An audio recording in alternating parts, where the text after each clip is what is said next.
بسم اللہ الرحمن الرحیم الحمدللہ رب العالمین ثم الصلاۃ والسلام علی سید الانبیاء والمرسلین وآلہ الطاہرین۔ مومنین کرام، ماہ رمضان المبارک شروع ہو چکا ہے بہت سارے ممالک کے اندر، اور ماہ رمضان المبارک کی یکم تاریخ مناسبت ہے امام زمانہ عجل اللہ تعالی فرجہ شریف کے ایک نائب کی وفات کے حوالے سے۔ تو اس حوالے سے عرض کرتا چلوں کہ امام زمانہ عجل اللہ تعالی فرجہ شریف، ان کی جو غیبت ہے اس کو دو حصوں میں تقسیم کیا گیا ہے۔ ایک غیبت صغریٰ ہے اور ایک غیبت کبریٰ ہے۔ غیبت صغریٰ یعنی چھوٹی غیبت، غیبت کبریٰ یعنی بڑی غیبت۔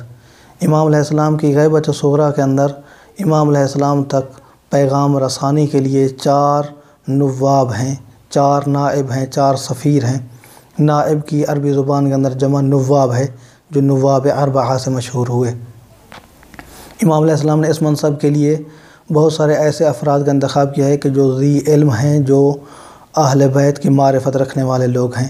ان میں سے جو پہلے فرد ہیں امام علیہ السلام کے نائب، عثمان بن سعید ان کا نام ہے۔ عثمان بن سعید امام علی نقی علیہ السلام کے صحابی بھی ہیں، امام حسن عسکری علیہ السلام کے صحابی بھی ہیں، اور انہیں یہ شرف بھی ملا ہے کہ امام زمانہ کے وہ نائب پہلے نائب بنے ہیں۔ اور ان کا جو کاروبار ہے، کام ہے، وہ روغن کا کام کرتے ہیں، تیل کا کاروبار کرتے ہیں، مختلف قسم کے دہنیات اور تیل بیچتے ہیں، اور اسی کاروبار کی پردے میں پیغام رسانی کا کام بھی کرتے ہیں، اور امام علیہ السلام تک پیغام پہنچتے بھی ہیں اور امام علیہ السلام سے جواب آتے بھی ہیں۔ ان کی جو مدت نیابت ہے وہ 5 سال ہے۔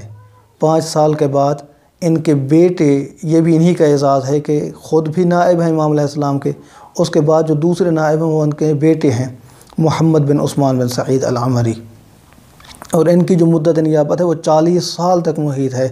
40 سال کا ایک طویل دورانیہ وہ نیابت کرتے ہیں امام علیہ السلام کی۔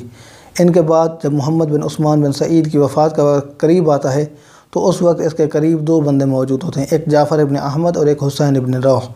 جعفر ابن احمد کی اس وقت بہت بڑی علمی شخصیت ہے، لوگوں کو توقع یہ ہوتی ہے کہ جعفر ابن احمد امام علیہ السلام کے نائب ہوں گے، لیکن امام علیہ السلام کا اشارہ حسین ابن روح کی جانب ہوتا ہے، تو حسین ابن روح ہی امام علیہ السلام کے نائب منتخب ہو جاتے ہیں۔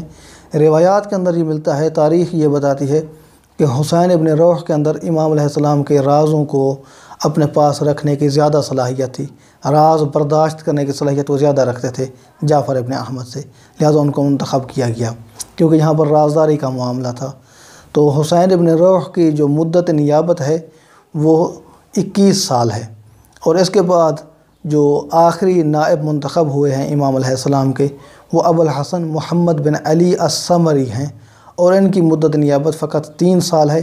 اور ان کی وفات کے وقت امام علیہ السلام کا یہ پیغام ہوا کہ اب امام علیہ السلام کا کوئی خاص نائب نہیں ہوگا، بلکہ علماء ہی امام علیہ السلام کے نائب ہوں گے، اور یہ زمانہ جو ہے پھر زمانہ غیبت کبریٰ شروع ہو چکا ہے، اور اللہ کی اجازت کے مطابق اور اذن کے مطابق امام علیہ السلام کا ظہور ہوگا۔ دعا ہے کہ اللہ کی ذات ہمیں امام زمانہ عجل اللہ تعالی فرجہ شریف کی تعلیمات کو پڑھنے، سمجھنے اور اس پر عمل کرنے کی توفیق عطا فرمائے۔ والحمدللہ رب العالمین۔